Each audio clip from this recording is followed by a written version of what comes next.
So, first of all, good afternoon, Mr. Tinty Strider. Yes. How are you doing today? I'm good, thank you. I was saying to you, this is an interview I've been really wanting to do for a long time. You're someone that has impressed me with your business moves over the last 3 to 4 years. Yeah. So first, let's talk about you've been up to the last year and a half. Since the last single, the single that went Pixie. Pixie, I'm saying. Yeah. What's been happening with you since then? You know what? Like from I guess the last time I put an album, First Track, which was my third album, was 2010. After that, I've had Spaceship with Dappy, it was like 2011. Bright Lights with Pixie, like you're saying. And it's a weird thing because away from like business side, I've been busy with I guess the headphones with Goji. We was working on that for a while. When it came out, people thought, oh, he's suddenly done that, but we had it planned for like a year before when they approached me about that, the clothing line, and I guess my own label, Cloud9. I've been getting everything right with the team, so make sure when I come out again, it's all right. But on the music front of it, I've been recording. I had an album ready, like maybe around the time of the Pixie song, but I scrapped it all. I'm like, nah, because it felt like it was a compilation of songs, good songs, but not an album. And I didn't understand, I guess I did, but I weren't working out the difference where if you want this, you gotta have a theme behind it. And so I thought, I'm starting again. And I've met like this new production people that have been real tight now. Pinky and a Brennan called Big Up Baku. The few of us, we worked together, and then naturally just started growing. And then I thought, wow, this album's like having a theme of everything I've been through in the past couple of years, ups and downs, relationships, everything. And to be back where you kind of started, but even stronger and having full creative control on my own label, that's why I named it 360 Degrees, and it all makes perfect sense to me right now. It's interesting to say full creative control. Is that something that you may not necessarily have in previous situations? Yeah, it's not like you didn't have full creative control, because I guess you're signed to a label, it's business. It's they're investing however much money into you, so they've got to say like, okay, well, I'm like, I like this song. They're like, you got to see the means of play. Yeah, I like. And luckily for me, my A&R, big up Ben Scars, when I was at Ireland, Universal, he's really cool. We're still tight now, and we're kind of understood each other. And I was his first signing, so it was all new to all of us. Like my first number one, his first number one, my first release, it was all like a team together. So we kind of like full creative controls in with everything from when I signed the deal I had. Like my clothing was involved, and Universal, they really helped make it bigger. And so now everything's back here. And when I say full creative controls in every single thing, is in not like I ever got told, okay, maybe work with them or work with them, but if I'm in the studio with someone now, it's not for the sake of it. Like, yeah, maybe have a session with this one. He's a wicked writer from the States, and he's there, and he's this and he's that. This time is more like if I feel like something which connects with me, I get to do that. And it feels good to be like, I've always had the same control, but now it's just like that word boss, it feels relevant. Yeah. You earned it. Thank you. That was 2009 with the UK's biggest artist. Yeah. And that's not too long ago.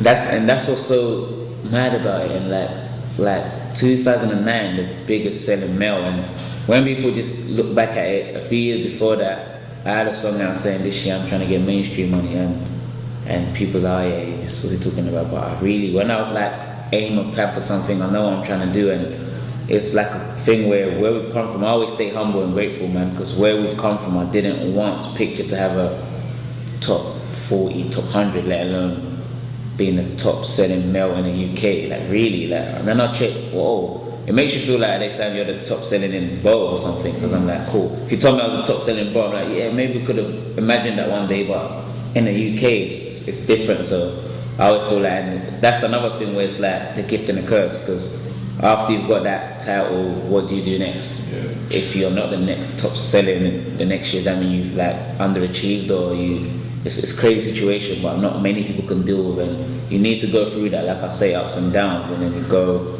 from the highs all the way around to everything, back to where you started, and feeling much stronger and gaining more knowledge and having more of, I guess, the teams. That's one thing I've kept, like the team, from I guess the press team to the radio to the marketing to, it's close and tight, and I've kept the same team from before I was signed to a major label.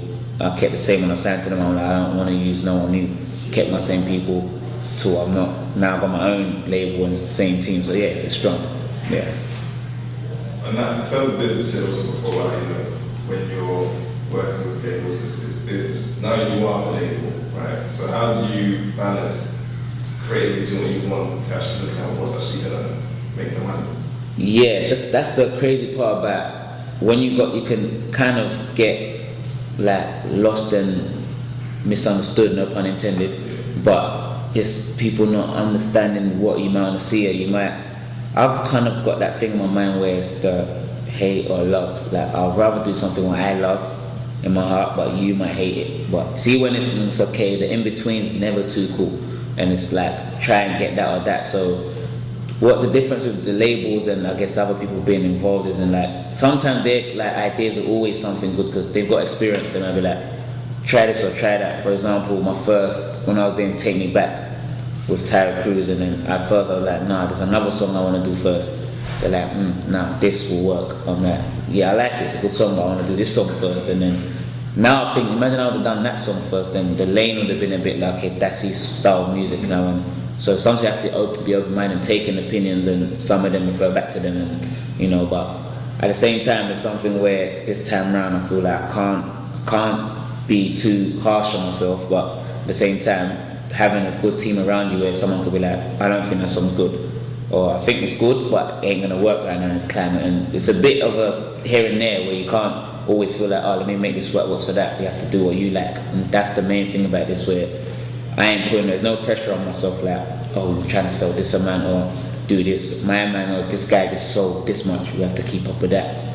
I've already kind of established and made a brand where it is, so it's just building and making it more like, I guess, to the masses, where like, yo, this is me. Because on my fourth album, and some people feel like I still don't know Tinchy, they might just think that's the guy who's starting hood and he wears shades and he wears chains and that's him. And I've got 3 albums where I'm speaking, so I always look at it this way: when I first meet you, what's happening, cool. Second time, yeah, like on the 4th time, the conversation a bit more personal and deeper. That's what this album's like. Essentially, you say that because I think there is that, like I said, that perception of we still don't know attention. Yeah.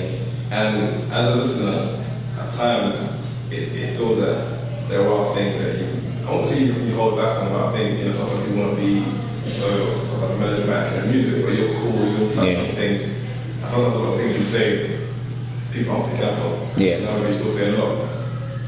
Are you now going to be more obvious in, like you said, like the last couple of years, about things you've been going through? Making sure that you need to do that to reconnect with the audience? In a way, I'll say kind of reconnect with myself a bit, and I guess to the audience as well, because some people, but I think that's like a gift and a curse again, because people feel like they don't know you, but at the same time, people are still interested to find out more about you. That's where the thin line is. Some people might do that way, no one's interested no more, but I'm at a stage where I feel like I've been saying things and been opening up, and it depends how much of me you listen to an album, you think he talks about this and that. On my very first album, I speak up a bit. There's a lot of songs, like one of my favorite songs ever called Rely on Me, and I'm saying a few things at the stage. I was on a song called Follow, a few things, and then on the Catch 22 album, there's different things where I might touch on, but it's not as deep, where people might think, okay, yeah, he said this, like, so on the song Landing, I say, oh, like, lifestyle's hectic, something about I missed my mom's birthday, I had a show that bad, but to me, I know exactly what the feeling is, but I might not have went into it, so people feel, okay, is it, you missed your mom's birthday, cool, like, you know what I mean? Yeah, but then with this 4th album, I had a 360 degrees, it's more like a lot of things where people want to know, where have you been and why is this, and I'm speaking about a lot of things, and relationships, like, we've known for you to be in a relationship, but you're not no more, you've got a new girl, these celebs, these affairs, these a few things where it's touched on, and all the good sides as well. And I guess and I let people into like the realness of the industries, and like sometimes like I say for example, if you're talking about hits, I can list you a lot of them, but I ain't trying to live off the past. And there's a lot of things I'm going on this album and I'm excited, good times. As you said, you talk a lot of things about the industry, which you're part of, which as employees we are. Would you be able to have the same type of message point if you weren't independent? Would I be able to have the same message point if I weren't independent? Yeah, like still on that. Yeah, if I was still like with like the machine, as they say, like on the labels and that, I'll say, or for me, I guess, because I've done quite a bit to a certain stage where, and I had a good relationship with them where it's never a thing like, don't say this or don't say that. You might show them a song and like I say, to them it's business, so they might be like, we like this song, it means a lot to you, but to the, how's everyone else relating, and is this gonna work? You just had a, for example, when I was putting out First Track, the first single that was in my system, that was different, no one expected that, and that charted at number 10, and then it was like, whoa, but then it felt like, me personally, I was cool, but I wasn't over the moon, and then, now when I think back at that, I'm like, why, when did it become that number 10 isn't good enough for you? Like, when did that change in my life? So, it's levels you set yourself, and this time around, it's not like, and everyone will be happy at the label, yeah, wicked, but maybe the next one we should do this and get back to your top threes where you've been, maybe work with this one and that one. I'm like, I don't know about that song, I like this song, like, yeah, but you want to do that song, it's done, okay, but maybe go with it. So, but now it's a bit more like, you ain't trying to think, let's make a song and try to get this number or this amount in the chart, you know.